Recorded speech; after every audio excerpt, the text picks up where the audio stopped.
Once again is Mark Regev, the spokesman for the Israeli Prime Minister Benjamin Netanyahu. Mark, thanks very much. Yesterday when we spoke, you said you were investigating that attack on that UN shelter that killed all those civilians. The White House wasn't sure who was responsible. That changed today. I want you to listen to the White House Press Secretary, Josh Earnest. The Israelis have said it is possible that there was stray Israeli fire. So while we underscore the importance of a full and prompt investigation of this tragic incident, as well as the shelling of other UN facilities and schools that have been hit, it does not appear there's a lot of doubt about whose artillery was involved in this incident. Are you blaming Israel? You're saying... Well, we said last night already that we didn't rule out the possibility that it was errant Israeli fire. But we said responsibility lies with those who are turning UN institutions into a combat zone. And our forces were taking hostile mortar fire. And when you're in the dust and when you're in the dirt and you're in a combat zone and time is pressure, if someone's shooting at you, you shoot back. Now, I'm not justifying if there was an accident. If we inadvertently did in fact cause those deaths, we will, of course, do an investigation. That's an operational failure. We regret every civilian casualty. But let's be clear here. If Hamas is turning a UN school where refugees are seeking shelter, if they're turning that into a combat zone, it just shows what Hamas is. They don't give a hoot about human lives. But are you acknowledging now that the weapon that killed those people in the UN shelter was in fact an Israeli weapon? I'm not, because we don't know that for a fact. We said honestly yesterday, after our initial investigation, we know there was combat in that area, combat forced upon us by the Hamas terrorists who were shooting mortar shells at our forces. We know there was an exchange of fire. We don't rule out the possibility that it could have been an errant Israeli shell, but we don't know that for a fact. But I want to say unequivocally, Israel does not target civilians. Israel does not target UN solutions. And if this was misfire, it was an honest accident. No one deliberately targeted civilians, let me be clear.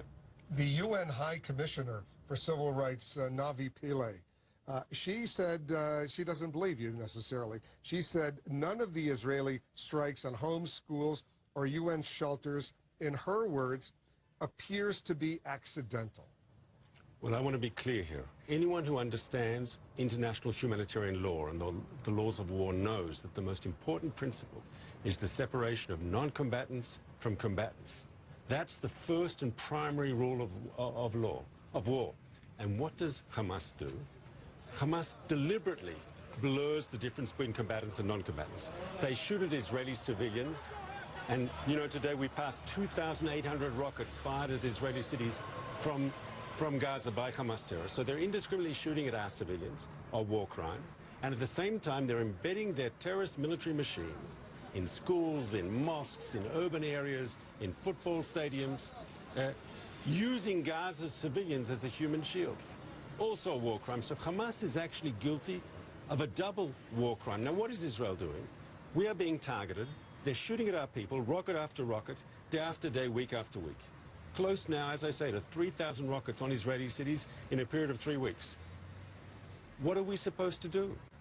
I mean, if it's illegal for us to shoot back, you are denying my country its right to self-defense.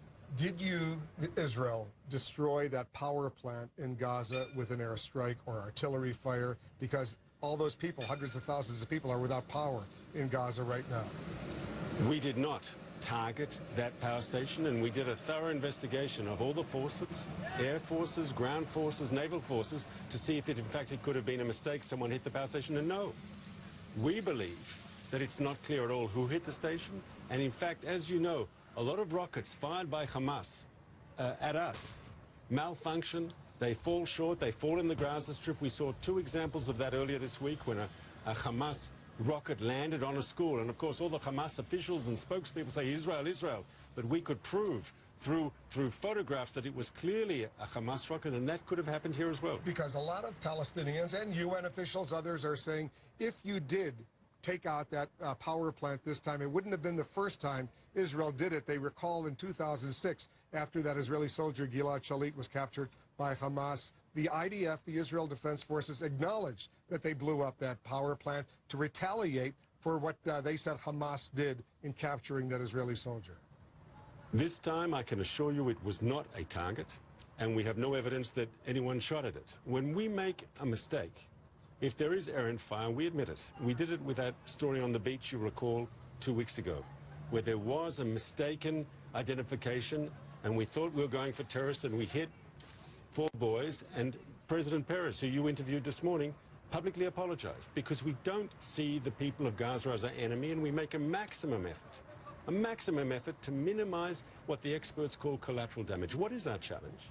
You're dealing with a ruthless terrorist organization that has the opposite goal. Not only are they trying to kill Israeli civilians with those rockets, they are interested in Palestinians, civilians dying, putting them in danger so as to shield their own terrorist machine. One final question. How close are you and Hamas to a ceasefire that the U.S., the UN, others are trying to put together? You know, this conflict could have ended 2 weeks ago when we accepted the Egyptian ceasefire proposals.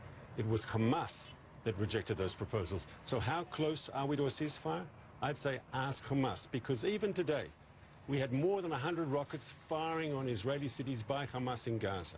We've done ceasefires in the past. Israel has held its fire for hours, and always Hamas continues shooting. A ceasefire means that Hamas, too, stops shooting.